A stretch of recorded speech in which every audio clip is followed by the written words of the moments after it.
Le puedes notar a tu lado en este mismo instante. Le puedes sentir dentro de tu corazón. Le puedes contar ese problema que tienes. Jesús está aquí. Si quieres le puedes seguir. Nuevamente les doy la bienvenida a este video número 6 de esa serie de videos que hemos titulado Apocalipsis al alcance de la razón. Espero en el Señor que su santo y glorioso Espíritu les esté ayudando a escudriñar todo lo que hemos dicho en los videos anteriores. Si no llamamos al Espíritu Santo a nuestras vidas en este tipo de investigaciones, tal vez nunca entenderemos los planteamientos. Sabemos que estamos en una era donde no fuimos testigos presenciales de eventos. 20 siglos después, hacemos uso de un material escrito que se transforma para nosotros en evidencia. La historia nos afirma que Cristo existió en el mismo momento en que la humanidad ha dividido los tiempos en dos partes, el antes y el después de Cristo. Y muchos no se preguntan de dónde viene ese número, pero sabemos que está dado en base al nacimiento de Cristo. Toda la humanidad en pleno entonces está afirmando la existencia de un Cristo histórico en el mismo momento en que utiliza el almanaque. Hay más elementos extrabíblicos históricos que nos ayudan a entender su existencia, pero para nosotros los cristianos se ha vuelto importante el libro que hoy conocemos como la Biblia. Aunque muchos no lo acepten como un libro espiritual y que guía el alma, no pueden evitar el hecho de que es un libro histórico.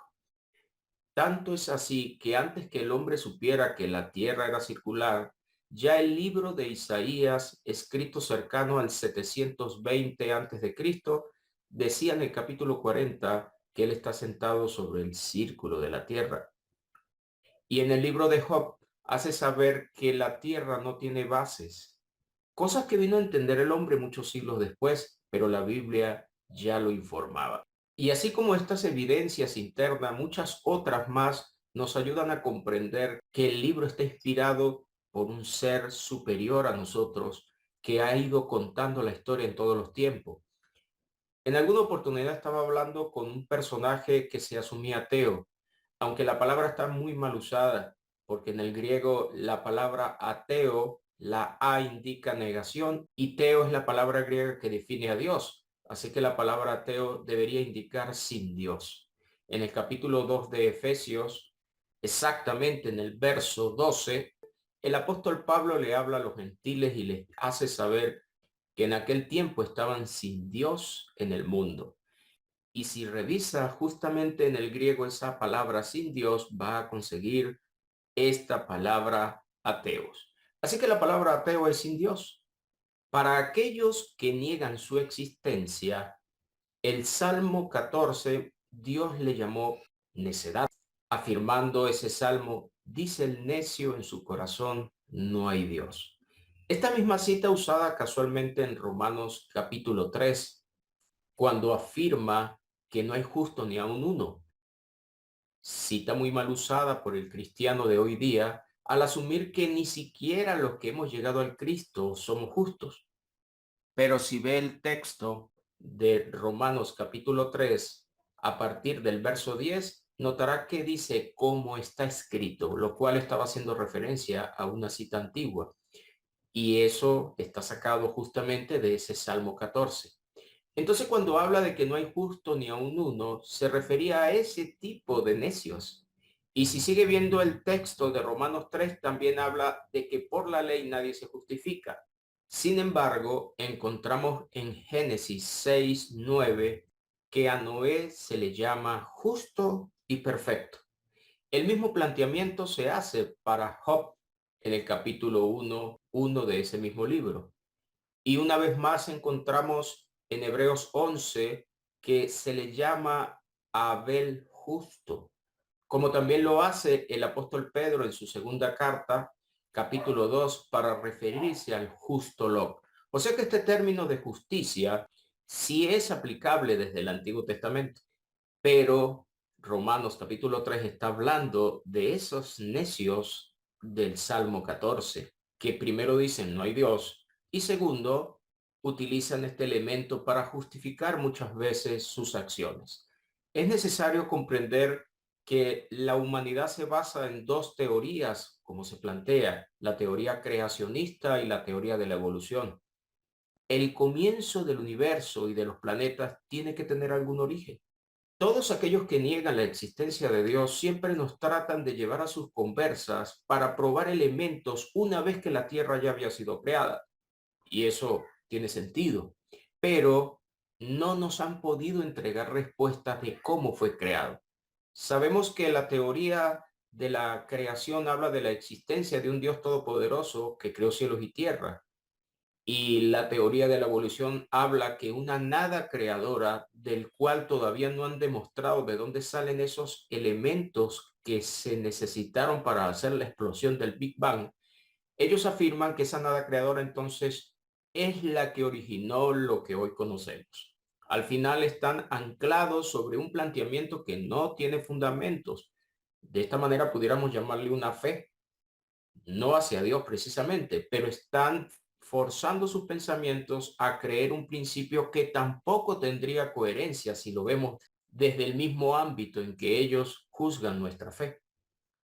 La Biblia dice en Romanos capítulo 1, verso 18 en adelante, que lo que de Dios se conoce le es manifiesto, pues Dios los manifestó, porque las cosas invisibles de Él, su eterno poder y deidad, se hacen claramente visibles, siendo entendidas por medio de las cosas hechas.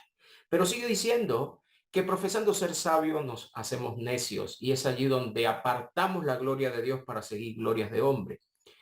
Respetando que creen los que se asumen ateos, les invito a pensar que están fundando su principio sobre elementos que no pueden ser probados y que al final es una fe basada en una nada creadora, pero al final es una fe.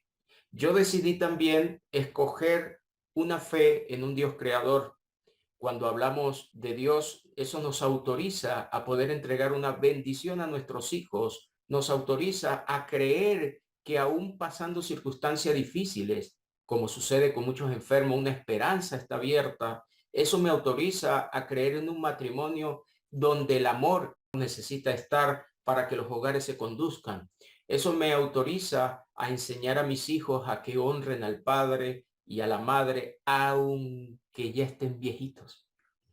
Lo que sí es cierto que si usted va a fundar una fe, bien en la nada creadora o bien en Dios, al final las dos parten de una creencia y les invito a escoger la mejor. Las promesas que Dios nos trae, aunque para muchos le parezca locura el cristianismo, nos entrega una sonrisa inclusive a la hora de morir. Los cristianos hemos entendido que después de muerto hay más cosas y hablamos de una vida eterna. Y si después de muerto muchos dicen nadie ha vuelto, aunque el Cristo histórico en el año 33 se levantó de esa muerte y a nosotros nos hace creer que si hay algo más, lo cierto es que cuando muramos, si he decidido creer en Dios y vivir en justicia y no existiere nada, no pierdo nada. Pero si decidí no creer en Dios y morir así, tengo muchos problemas después de muerto.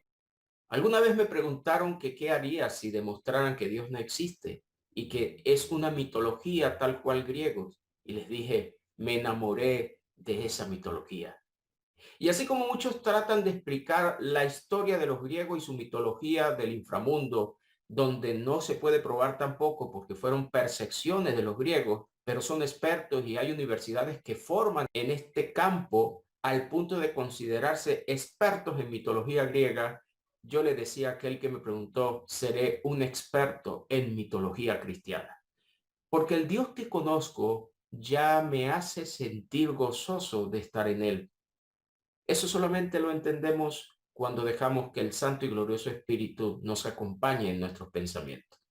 Lo cierto del caso que muchos llamados ateos están dentro del cristianismo, porque si asumimos que ateo es sin Dios, ahí sí hay un problema. Dice la Biblia en Romanos capítulo 8, versos 6 al 8, que los que viven según la carne no pueden agradar a Dios. E inclusive utiliza el término enemistad. Y en el verso 9 afirma que los que viven según la carne no tienen al Espíritu de Cristo, por tanto no pueden ser de Él. Hay muchos creyentes que viven en esa carne conscientemente, que es el problema mayor, porque pudiéramos hablar de personas prisioneras de su ignorancia, personas que sienten el deseo de transformar y no saben cómo, pero hay otros que lo hacen consciente. Esto es un ateísmo dentro del cristianismo. Y me hace acordar a aquel hombre que le trajo al Cristo su hijo porque poseía un demonio en el capítulo 9 de Marcos. Y en el verso 24, él les dice, creo, ayuda a mi incredulidad. Es una paradoja interesante y eso me hace pensar un creyente incrédulo. Así puede pasar en nuestros tiempos, creyentes incrédulos. ¿Cuál pudiera ser la causa de esta incredulidad que justamente termina apoyando la decepción muchas veces de los que llamamos ateos? Muchos de los ateísmos han sido formados por los mismos mundos religiosos. Cuando ellos observan fácilmente aquellos que hacen mercadería de nosotros con palabras fingidas, dice segunda de Pedro capítulo 2, que utilizan el cristianismo con fines lucrativos, que utilizan un cristianismo basado en prosperidades, basado en positivismos, pero que realmente detrás de ellos se esconde algo que solamente muchos de ellos entienden en su secreto. Cuando encontramos un mundo religioso tradicional y romano rodeado de pedofilia, de homosexualismo, cuando de niños tuvimos encuentro con personas líderes que realmente no nos trataron de lo mejor, tal vez, cuando se justifica dentro de las religiones las guerras. Recuerdo una vez cuando George Bush fue a enviar a la guerra a sus soldados, oró en un estadio antes de mandarlo. Y como decía Ali Primera de nuestra Venezuela, también ora aquel piloto que va a bombardear a los niños en Vietnam. Las guerras santas del siglo XI y XII nos ponen a pensar también, solamente el hecho de haberle colocado santa ya se justifica el homicidio. Y en la reforma religiosa apareció también una Inquisición santa, donde muchos murieron en nombre de la santidad. Es lógico pensar entonces que sean muchas veces los mismos llamados cristianos los que promocionan decepciones de los ateos. Pero esto no hace libre al llamado ateo de su responsabilidad de investigar y de poder encontrar al Dios de ese secreto. En algún momento todos pasamos por estas decepciones, pero nos permitimos dejar que sea Dios el que se presente a sí mismo. Y es así como empezamos a tener una relación en lo secreto para encontrar realmente una comunión con Él. El ateísmo pide pruebas porque aparentemente no creen cosas sobrenaturales, aún creyendo en la nada creadora. Pero la Biblia está dentro de esas pruebas y lo que nos cuenta tiene coherencia. Hace unos días atrás hablaba con alguien que decía, todo fue un invento de los discípulos del Cristo, un plan programado entre ellos, que después se extendió al mundo. Pero le hacía una pregunta clave. ¿Usted está convencido que en el año 70 fue destruida Jerusalén y sus muros por Roma? Y me dijo, sí. ¿Está convencido que murieron muchos judíos en esa época? Sí. Qué curioso que los libros antiguos como el de Isaías y dentro de ellos también Ezequiel ya habían profetizado esta destrucción. Aún Daniel la cuenta. ¿Cómo explicar que haya sido un efecto de coincidencias o de casualidades? ¿Se mandó a autodestruir Jerusalén para poder probar profecías antiguas? Esto es complicado. Ya Dios había contado estas historias y parte de ellas las vamos a seguir investigando. Estos cristianos incrédulos, ateos dentro del cristianismo, sin Dios, pueden estar fundando su incredulidad en base a decepciones también de sus líderes o de sus propias vidas cuando no pueden vencer sus pecados ocultos.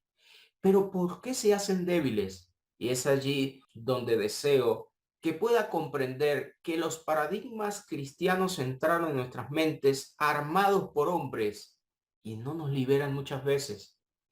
Y la intención de poder contar el Apocalipsis y presentarlo coherentemente con profecías antiguas es para poder probar los tiempos del pronto y del cerca que el libro habla, y para que podamos entonces atrapar en una oración continua esas evidencias de gloria que vamos a encontrar dentro del mismo libro.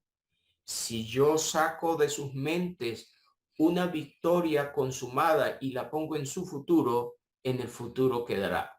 Si probamos que eso es factible pensarlo en presente cumplido y continuo al mismo tiempo, entonces puedo empezar a verbalizar aquellas verdades escritas en el libro, las cuales pueden transformar mi manera de pensar.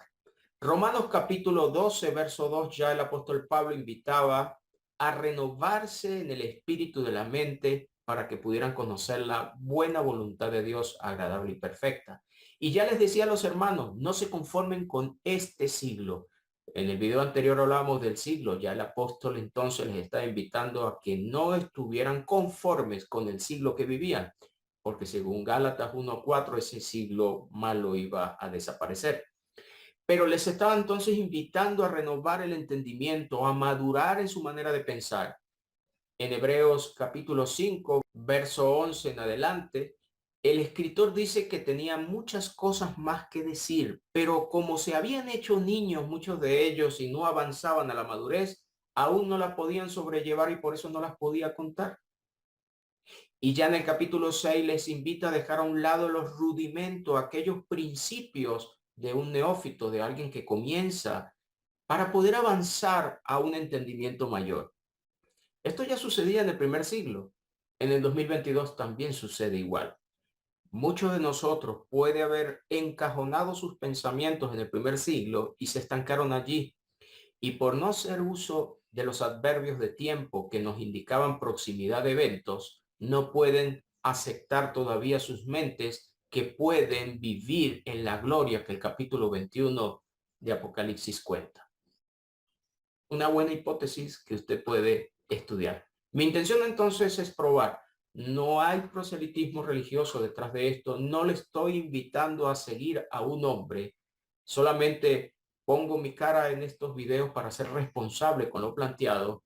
El Señor me ha autorizado a revisar y escudriñar con detalle por muchos años, pero quiero seguir dando gloria a Dios diciendo que sin Él nadie entiende lo que estamos mirando. La Biblia se muestra como un libro muy grueso, lleno de muchas páginas, y a algunos pereza les puede dar estudiarlo, pero gloria a Dios que podemos contar lo que Dios nos ha entregado para reducirle a otros el tiempo de búsqueda y puedan alcanzar más rápido lo que necesitan encontrar. No tengo intenciones de rivalizar con nadie a través de esta vía. Si usted quiere hacer comentarios, hágalo. Si veo que son factibles contestarlos, se contestan.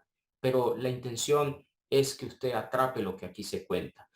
No les estoy invitando a salirse de ningún mundo religioso o entrar a otro. Le estoy invitando a rescatar la iglesia que está en su hogar. La Biblia nos enseña en Hechos capítulo 2, a partir del verso 38, que de esa casa de Israel el día Pentecostés se bautizaron 3,000 personas y luego perseveraron en la doctrina de los apóstoles, en la comunión unos con otros, en el partimiento del pan y en las oraciones. Pero si sigue leyendo los textos, dice que ese pan los partían en las casas, perseveraban en el templo todos los días y ese pan lo partían en las casas. Porque a pesar de que el año 33 ya Cristo había ascendido a los cielos, el templo seguía presente. Y por eso vemos ya en el capítulo 3 que Pedro y Juan iban al templo a la hora de la oración y allí es donde sucede aquel milagro de aquel inválido. Aún en Lucas capítulo 24, después del 44, Cristo le dice que con la resurrección se estaría cumpliendo lo que estaba escrito de él en la ley de Moisés, los salmos y los profetas. Después del 47 les invita a quedarse en Jerusalén y predicar desde allí el arrepentimiento, pero los últimos versos afirman que ellos, alegres ese día de la resurrección, seguían perseverando en el templo. El templo era un ícono muy importante para el judío y allí todavía los primeros cristianos se seguían reuniendo. Vamos a conseguir muchos elementos bíblicos donde los discípulos seguían teniendo presencia en el templo, al punto inclusive que Pablo, una vez bautizado, fue a cumplir unos votos allí, pero el Señor destruía el templo en el 70 y ya a partir de allí no se oye de templo. Si el templo es destruido en el 70, pero también tenían comunión en las casas, hasta que Constantino en el siglo IV se le ocurre construir la primera basílica de San Pedro en Roma, cercano al año 360, más o menos debe estar esa construcción. Hasta ese momento, los cristianos no dependían de locales, no dependían de templos. Esa iglesia, después de la destrucción hasta Constantino, que poco se sabe de ella y que como la historia está un tanto muda, la iglesia romana aprovechó este silencio para armar su propia genealogía al punto de afirmar que Pedro era el primer papa y que Linus, que menciona a Timoteo, terminó tomando el papado en reemplazo de Pedro. Pero aparentemente Linus era romano según él. Y de ahí para adelante todos los papas han sido representantes de Roma, lo cual ya nos invita a pensar que se ajustó la historia a un planteamiento que ellos traían. Pero nosotros no tenemos historia. Hay un silencio muy interesante. No hay ningún libro bíblico que nos cuente la destrucción de Jerusalén. Es algo tan sorprendente que se asume que Apocalipsis aparentemente, y esta fecha la vamos a mostrar con mejor detalle, aparentemente Apocalipsis lo escriben entre el 94 y 96 en tiempo Domiciano. Qué extraño, que ya tenía más de 20 años de haber sido destruida Jerusalén y su templo, y que Juan no haya escrito nada. También dicen que su primera carta, segunda y tercera, al igual que la narración del Evangelio que lleva su nombre, aparentemente están escritas después del 80. Pero ¿por qué no contaron nada de una destrucción tan contundente y tan necesaria porque estaba consumándose tiempos proféticos? Eso nos invita a chequear mejor la fecha. Y todos estos videos nos van a ayudar a comprenderlo mejor. Después de la reforma religiosa, la Edad Media, ya el catolicismo está muy anclado. Se ancla como imperio y como gobierno a finales del siglo IV, cuando Flavio Teodosio el Grande le da reconocimiento como religión y empezó ahora a exigir que se inclinaran a esa doctrina religiosa, la cual nos favorece a nosotros inclusive porque el cristianismo tomó mayor poder, pero anclado a cúpulas. Después de la muerte de Flavio Teodosio, sus dos hijos tomaron a Roma, pero lo dividieron en dos partes, el imperio del occidente y del oriente. Y luego el occidente terminó en manos del patriarca de la época. Y así empezaron a exigirle al oriente que se sujetaran los otros patriarcas a este de Roma. Y ellos no quisieron, y así se divide la iglesia católica ortodoxa griega de la romana. Ahora la romana le da mucho más valor a la Basílica de San Pedro en Roma, afirmando que allí consiguieron los restos de Pedro, el primer papa aparentemente, y así crearon una imagen importante hacia Roma. Hicieron el intento después del siglo XI de conquistar Jerusalén y lo lograron en una primera oportunidad, pero volvieron a perder las tierras. Yo siempre pienso, si hubiesen logrado conquistar plenamente esas tierras, hubiesen construido una basílica ahora en Jerusalén para anclarse como iglesia madre. Pero en el lugar donde alguna vez estuvo el templo se encuentra la cúpula de la roca y está controlado por musulmanes, Dios cuidando esos territorios allí para que no levanten un nuevo templo. Muchos judíos inclusive que no aceptan al Cristo están esperando la construcción de un tercer templo. De esta manera es que empezarían a contar los tiempos del Mesías, pero Dios no lo ha autorizado después de casi 20 siglos. Lo cierto del caso es que ahora el catolicismo tomó jerarquía, se hizo primero entre los patriarcas y ahora creó un papado, un sumo pontífice, un representante mayor del Dios en la tierra. Sumo es lo máximo y pons viene de puente, es como el único puente entre Dios y los hombres. Según Hebreo, eso solamente lo tiene el Cristo, pero ahora tenemos un hombre que toma ese poder. Los concilios que se fueron celebrando se transformaron en una herramienta para proclamar sus dogmas, al punto que uno de ellos habla de una infalibilidad del papado. No se pueden juzgar lo que dice, siempre es verdad. Hasta las autopsias se les impide. Por eso el Papa Pablo I, que duró 33 días en el poder, terminó muriendo y algunos afirman que pudo ser envenenado porque estaba invitando a desprenderse de lujo, pero como no hay oportunidad de hacer autopsias, no se pueden tocar, eso no se puede saber. Y con el tiempo el Imperio Romano, donde estaba el catolicismo apoyando, se acorraló y quedó ahora Roma o el Vaticano como una ciudad independiente, la más pequeña del mundo, donde el Papa pasa a ser el presidente de la Ciudad del Vaticano y sus cardenales representan los ministros. Por eso que en las cumbres presidenciales también debe haber presencia de alguno de estos ministros o cardenales. Ya en el siglo XV, Hus, siendo sacerdote, se atrevió a retar al catolicismo y terminó quemado en la hoguera. Se desencadenaron unas guerras campesinas llamadas husitas y un siglo después aparece Martín Lutero para invitar al catolicismo a transformar pensamientos, colocando 95 tesis en Wittenberg. Y de esa manera trataba de reformar la Iglesia Católica, pero no le dieron debate, prefirieron excomulgarlo. Y él quemó la gula papal o el edicto que había hecho el Papa cercano al año 1516 más o menos.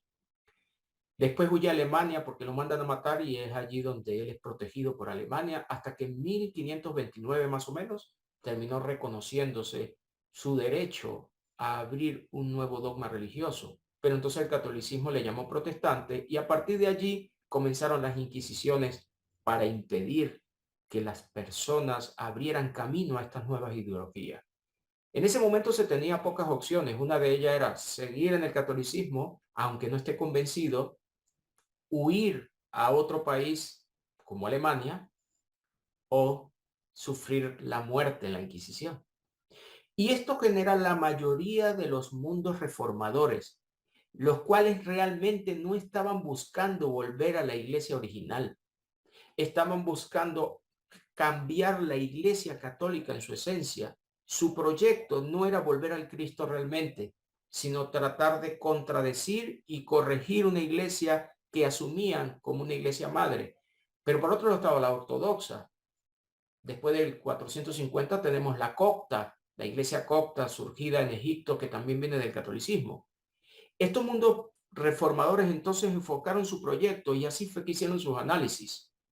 Hasta que, como hablábamos, después de 1800 alguien decidió, los llamados Campbell junto con Oakley y Wharton Stone quisieron crear el movimiento restaurador y tratar de volver a la iglesia primitiva. Es lo más cercano a tratar de recuperar la identidad del primer siglo, pero hemos visto que no rescataron los adverbios de tiempo y nos volvieron la mente al primer siglo, creyendo que las promesas prontas y cercanas allí están para consumarse en nuestro futuro.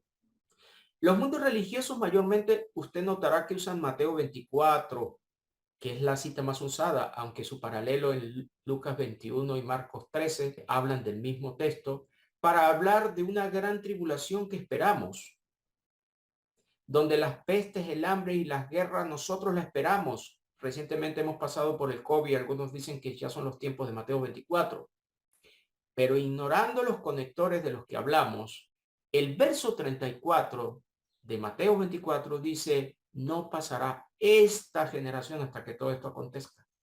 El Señor estaba hablando que esa generación con la que hablaba no iba a morir hasta que todo lo contado en Mateo 24 sucediera. Nuevamente usted lo encuentra en Lucas 21, verso 32. El mismo planteamiento, esa generación no pasaría hasta que todo aconteciera.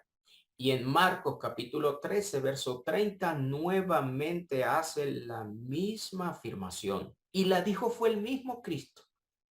Así que todos esos escenarios que nos cuentan esos capítulos estarían siendo alcanzados por esa generación.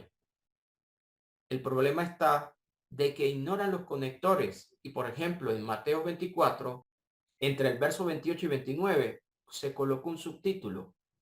Y ese subtítulo nos elimina la mirada del texto y nos hace creer que está hablando de otra cosa. Pero la Reina Valera tradujo en el verso 29, e inmediatamente. Esto es un conector que permite asegurar que lo que va a seguir contando sería después de lo que previamente había contado. Y justamente viene hablando que sería inmediatamente después de la tribulación de aquellos días. Esa tribulación en el verso 21 y 22 estaba siendo contada. y le llamó que era una gran tribulación, cual nunca la hubo ni la habrá. No había acontecido en el momento en que Cristo está hablando. Está asegurando que iba a suceder, pero que más nunca se iba a repetir, lo cual nos habla de una gran tribulación única en la historia. Y siempre hay que ubicarla en el tiempo, porque ella es parte de la identidad de las promesas que estaban siendo contadas. Pero entonces si lee Mateo 24 hasta el verso 34, notará que asegura que no pasará esta generación con la que está hablando, porque está usando un determinante demostrativo. Esa generación no pasaría hasta que todo eso que está contando se cumpliera. Si usted ignora el verso, hace malos análisis y trae a nuestro presente una tribulación esperada. En base a este tema hay mucha tela que cortar y nos va a ayudar mucho a entender Apocalipsis, ya que si esa gran tribulación sería única en la historia y nunca más se repetiría, entonces la Biblia nunca me va a hablar de dos grandes tribulaciones. Tribulaciones iban a haber más, pero gran tribulación nunca. En el griego aparece mega para referirse a grande y trixis para referirse a angustia o tribulación, megatrixis.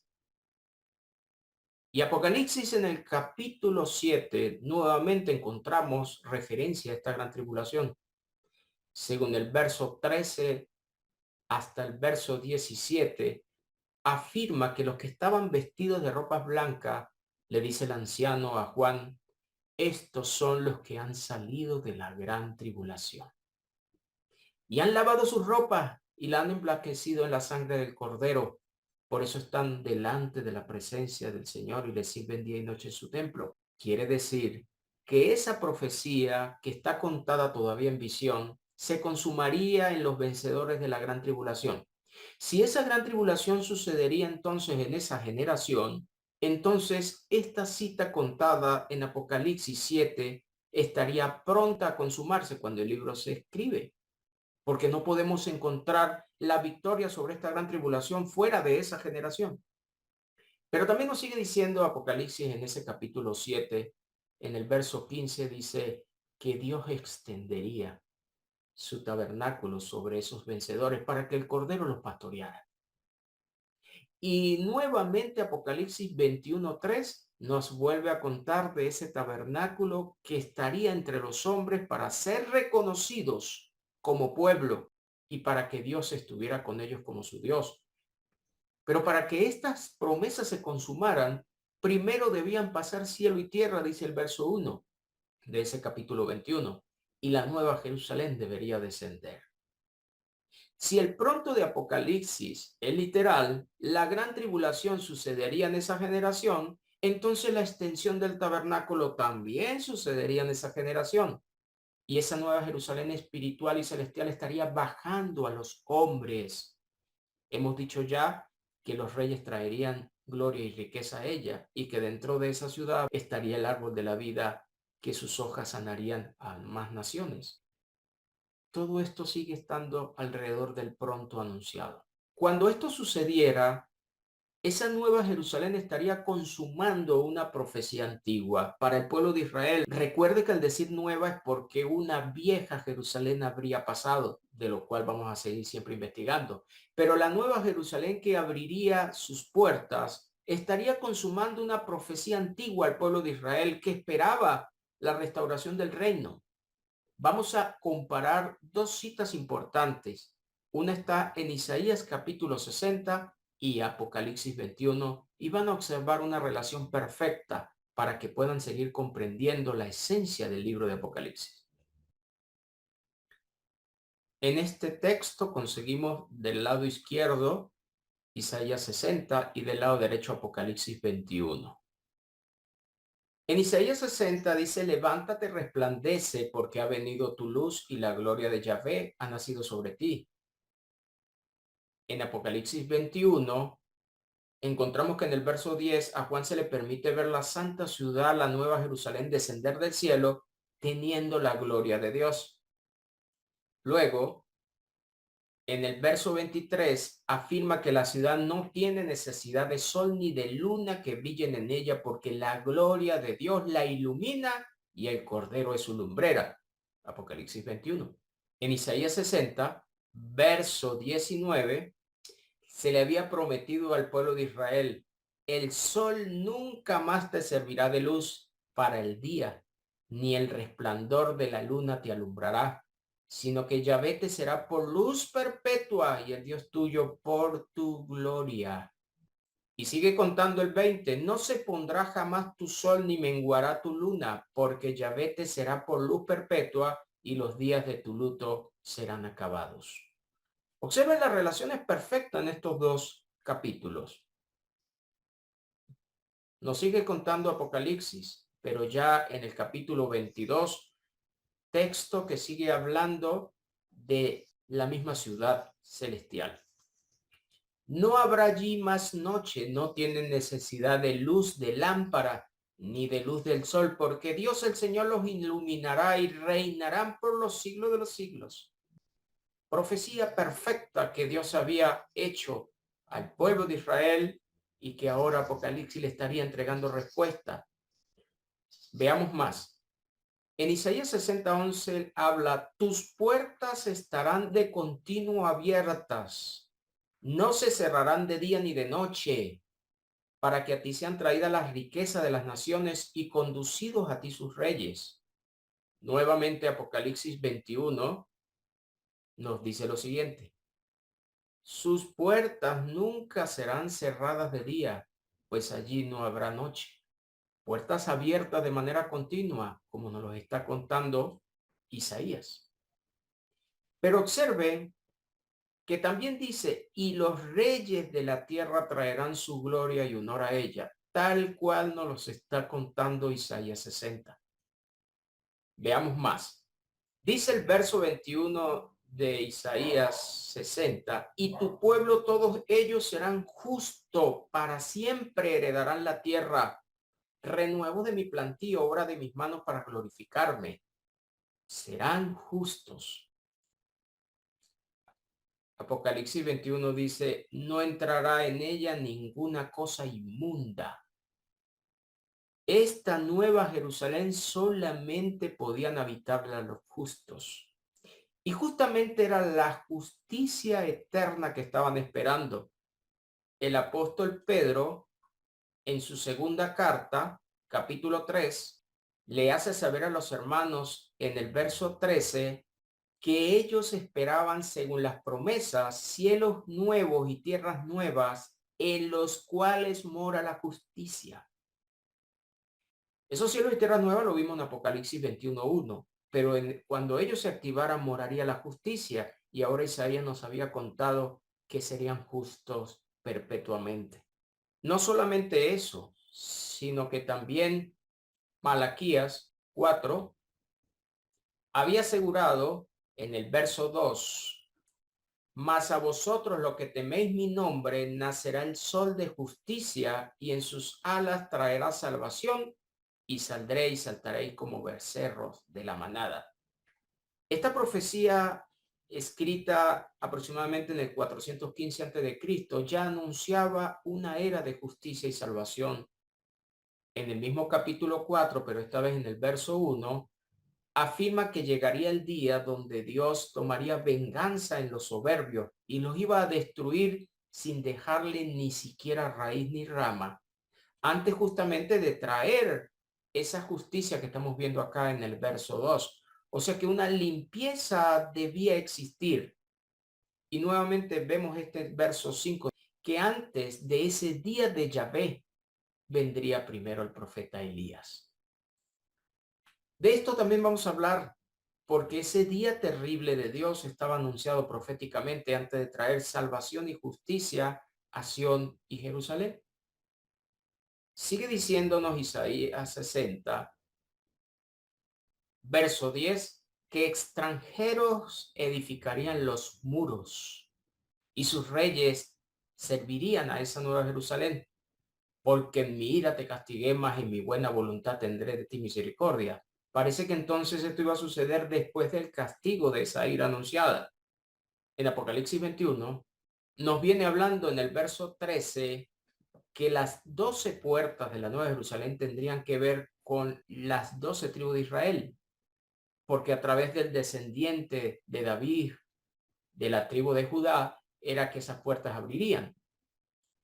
Pero también afirma el verso 14 que el muro de la ciudad tendría 12 cimientos y sobre ellos los 12 nombres de los 12 apóstoles. Estos cimientos o columnas sería el lugar donde se seguirían edificando las paredes del muro. Por supuesto, en un ámbito espiritual. Y es mi pensar que los 12 apóstoles también tuvieron la misión de llevar el evangelio al resto de las naciones. Vayan por todo el mundo y predican el evangelio a toda criatura. Aquí en esta nueva era estarían incluidos también gentiles, los cuales, como hemos visto acá en Isaías 60:10, esos extranjeros también serían parte de la edificación de esos muros. El apóstol Pedro hizo referencia a que Cristo era la piedra principal, pero otros también podían ser edificados como piedras vivas para generar este muro espiritual del que Dios está hablando. Isaías 60 se consumaría entonces esa gloria en tiempo futuro, pero una vez que se consumara, dice que las naciones andarían a la luz de esa nueva Jerusalén y los reyes al resplandor de ese nacimiento que tendría en ella. O sea que una vez que activara Dios la gloria en Jerusalén, otras naciones podrían venir. Por eso Apocalipsis dice que las naciones que hubieran sido salvas andarán a la luz de ella y traerían los reyes de la tierra su gloria y honor a esa nueva ciudad, la Santa Jerusalén. En base a las puertas y a los muros que serían edificados en esta nueva Jerusalén, Isaías 60 también dijo algo importante en el verso 18. Nunca más se oirá en tu tierra violencia, destrucción y quebrantamiento en tu territorio, sino que a tus muros llamarás salvación y a tus puertas alabanzas. Se siguen relacionando muy bien estas dos profecías. Sin embargo, el verso 4 de Isaías 60 sigue afirmando que los hijos vendrían de lejos y serían llevados en los brazos, el fin de la dispersión, lo que nos da a entender entonces que cuando Apocalipsis 21 se consumara, ya habrían vuelto de la dispersión, que era una de las promesas antiguas. E inclusive Daniel en el capítulo 12, verso 7 afirma que era una de las señales del tiempo del fin. Sigue diciendo más adelante en el verso 8, hace una pregunta: ¿quiénes son estos que vuelan como nubes y como palomas a sus ventanas? Ciertamente a mí esperarán los de la costa y las naves de Tarsis desde el principio para traer tus hijos de lejos, su plata y su oro con ellos, al nombre de Yahvé tu Dios y al Santo de Israel que te ha glorificado. Este Santo de Israel estaría hablando del Cristo y este Yahvé Dios estaría hablando del Padre, pero dice que justamente traerían a los hijos a esta nueva tierra con pertenencias y riquezas. Estarían volviendo del cautiverio. En Isaías 66 nos vuelve a hablar de esta nueva historia para Jerusalén. Vamos a marcar acá la nueva Jerusalén, que es el planteamiento que traemos. Pero fíjense como en el 66:9 Dios está diciéndole al pueblo de Israel: yo que hago dar a luz, no haré nacer, dijo Yahvé. Yo que hago engendrar, impediré el nacimiento, dice tu Dios. Alegraos con Jerusalén y gozaos con ella. Todos los que la amáis, llenaos con ella de gozo. Todos los que enlutáis por ella, para que maméis y os saciéis de los pechos de sus consolaciones, para que bebáis y os deleitéis con el resplandor de su gloria. Porque así dice Yahvé: he aquí que yo extiendo sobre ella paz como un río, y la gloria de las naciones como torrente que se desborda, y mamaréis, y en los brazos seréis traídos, y sobre las rodillas seréis mimados. Qué hermosura de promesa. Como aquel a quien consuela su madre, así os consolaré yo a vosotros, y en Jerusalén tomaréis consuelo. Dios había prometido entonces una nueva era para Jerusalén.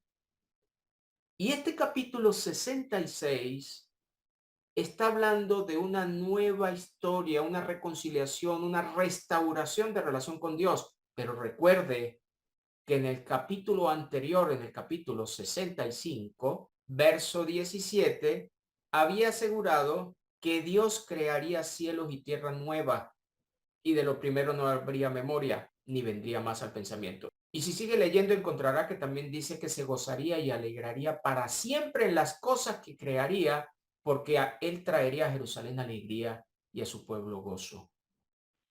Cielos y tierras nuevas para crear una nueva Jerusalén, y de la primera no hubiera memoria, donde Dios se gozaría con su pueblo. Esto es lo que nos está contando Apocalipsis 21, que vio cielos y tierra nueva. El primero pasarían, ya no existiría más. Y el verso 2 dice que descendería la santa ciudad, la nueva Jerusalén del cielo, dispuesta como una esposa ataviada para su marido.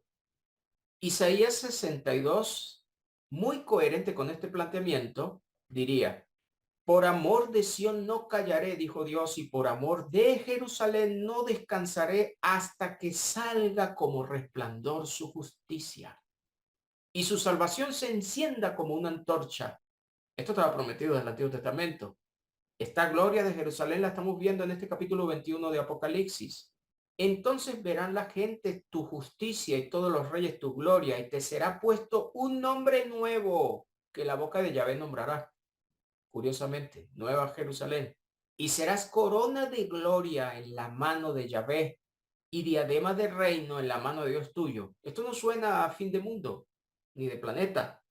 Suena al fin de una historia para Jerusalén, para abrir una nueva era. Nunca más te llamarán desamparada, ni tu tierra se dirá más desolada, sino que será llamada Exibá y tu tierra Beula, porque el amor de Yahvé estará en ti y tu tierra será desposada. Hermoso que en el capítulo 21 de Apocalipsis dice que la nueva Jerusalén descendía dispuesta como una novia ataviada para su marido. Y el 5 dice: pues como el joven se desposa con la virgen, se desposarán contigo tus hijos, porque volverían del cautiverio. Y como el gozo del esposo con la esposa, así se gozará contigo el Dios tuyo. La nueva Jerusalén, vestida de gloria, descendería del cielo dispuesta como una novia ataviada para su marido. Y nuevamente nos lo está contando este verso 9 de Apocalipsis 21, asegurando que le mostrarían a esa esposa del Cordero. Y una vez que lo lleva el ángel a un monte alto, le muestra la ciudad santa de Jerusalén, que descendería del cielo con la gloria de Dios. Espero que este paralelismo de estos dos capítulos abra el entendimiento para entender el pronto que Dios está contando en Apocalipsis. Por lo visto, el capítulo 21 que nos cuenta esta gloria no estaría tan lejos de los hermanos del primer siglo. Nosotros hemos entendido mal este planteamiento.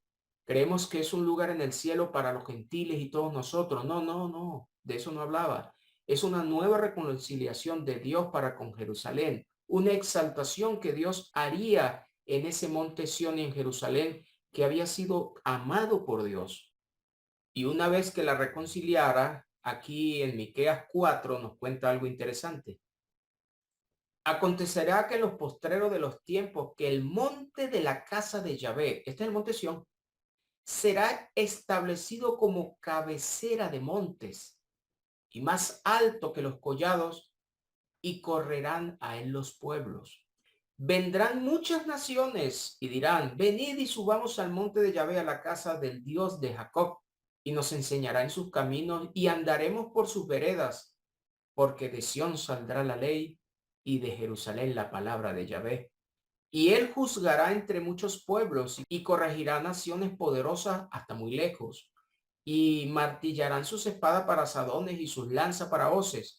No alzará espada nación contra nación, ni se ensayarán más para la guerra. Estos tiempos de reconciliación también alcanzarían a la humanidad.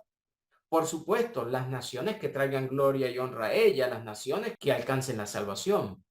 Hoy día Dios está abierto para cualquiera que quiera venir a él. Este es un reino muy espiritual y muy de Dios. No lo encuentran todos. algunos logran entrar. Esa santa ciudad de Jerusalén no entran los injustos. Por lo tanto, Dios sigue estableciendo justicia en la humanidad. A mí me sorprende que aún las constituciones de países que no están alineados a un pensamiento religioso sigan invitando a justicia, al respeto a los demás. Muchas veces un tanto como el ojo por ojo y diente por diente, porque por supuesto se castiga el error cometido sobre otros, como también nos dice Romanos 13, que invita a obedecer a las autoridades que están puestas allí para mantener justicia. Mientras que a los hombres de fe nos rige la justicia del Espíritu Santo, la justicia de Dios. Pues no necesitamos tanto que una ley nos diga qué no debemos hacer, porque vivimos en un reino espiritual donde hemos aceptado la autoridad de nuestro Señor. Sigue diciéndonos, aunque todos los pueblos anden cada uno en el nombre de su Dios, con D minúscula, nosotros con todo andaremos en el nombre de Yahvé nuestro Dios eternamente y para siempre.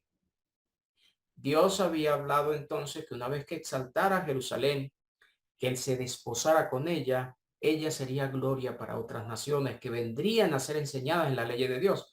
De esta manera es que llega el Evangelio a nuestra América. Llegó el Dios de Israel a ser conocido en nuestros territorios. Estos tiempos también irían acompañados de una promesa importante. En aquel día, dice Yahvé, juntaré a la que cojea. Esta que cojea era Judá, y recogeré a la descarriada. Esta es Israel. Acuérdense que las iba a unir en un solo palo, como dijo Ezequiel 37 del 15 en adelante. Y pondré a la coja como remanente. Este remanente saldría de Jerusalén y a la descarriada como nación robusta. Así se llama la nación de Israel. Y Yahvé reinará sobre ellos en el monte Sión desde ahora y para siempre. Hermosas promesas que estaban planteadas para Sión y Jerusalén desde el Antiguo Testamento. Ahora bien, en Jeremías 23 nos viene hablando de algo parecido. Dice, y yo mismo recogeré el remanente de mis ovejas. Este yo mismo es Dios. Habría que revisar cómo y cuándo recogería este remanente. Asegura entonces que lo recogería de todas las tierras donde habían sido echados y las haré volver a sus moradas y crecerán y se multiplicarán. Y recuerde que Primera de Pedro todavía le está escribiendo a los expatriados, a los de la dispersión, y que estaban elegidos según esa presciencia de Dios Padre. Presciencia es conocimiento previo, prognosis de Dios. Observen bien que todavía estaban expatriados y Santiago 1.1 nos dice lo mismo, asegurando que las 12 tribus todavía estaban dispersas. Pero el Señor había dicho que iba a recoger a ese remanente. La palabra remanente es un grupo selecto que es seleccionado por gracia y que sobreviviría al día terrible de Dios. Asegurando entonces que lo iba a llevar a sus moradas. Nos sigue diciendo el 5. He aquí vienen días, dice Yahvé, que levantaré a David renuevo justo y reinará como rey, el cual será dichoso y hará juicio y justicia en la tierra. Estaba hablando del Cristo. En sus días será salvo Judá. El Cristo le dijo a la mujer samaritana en Juan 4, después del verso 22, que los samaritanos, que representa a la tribu del norte, estaban adorando lo que no entendían, porque la salvación vendría de los judíos. Pero también le dice que aunque esa salvación vendría de los judíos, Israel habitaría confiado. Qué interesante el planteamiento. Cuando Dios reconciliara al sur a esa nueva Jerusalén, uniría a la descarriada del norte también. Tenían que consumarse los tiempos para la tribu de Judá.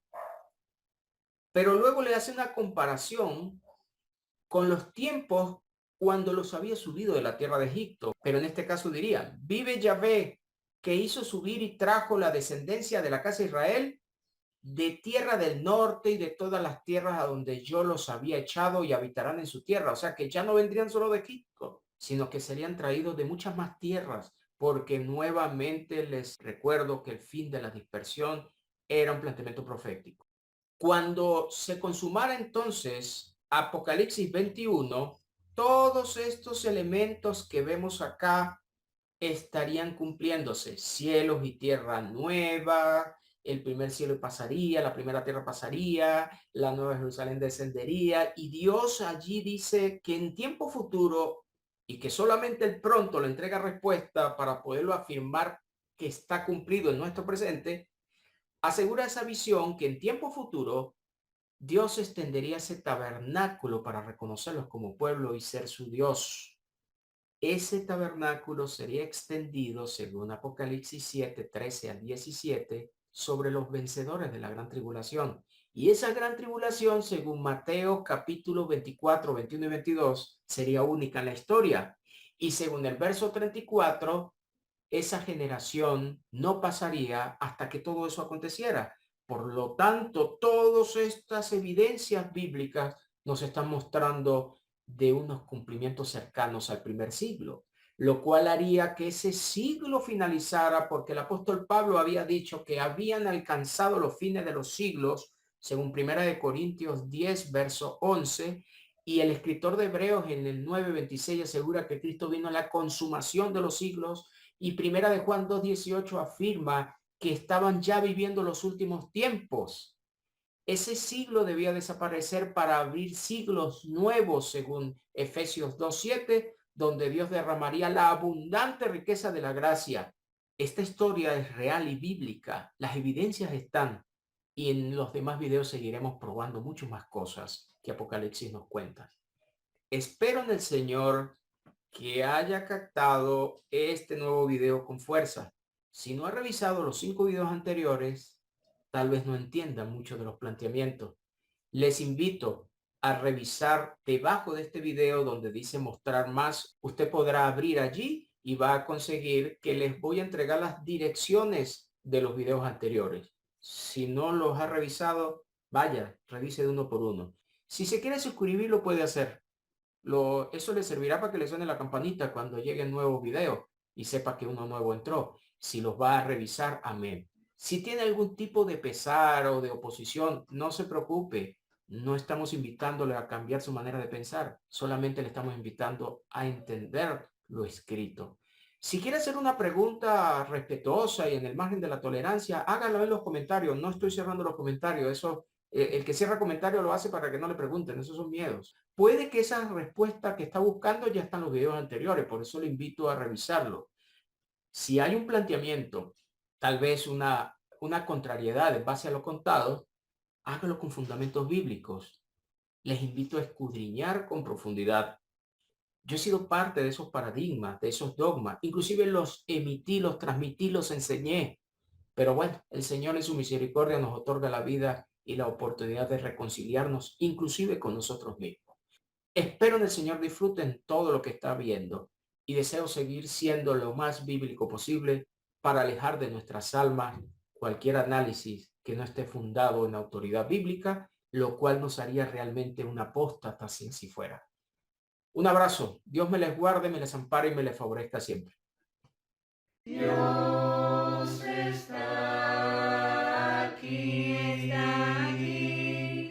tan cierto como el aire que respiro, tan cierto como en las mañanas se levanta el sol, tan cierto como que le canto y me puede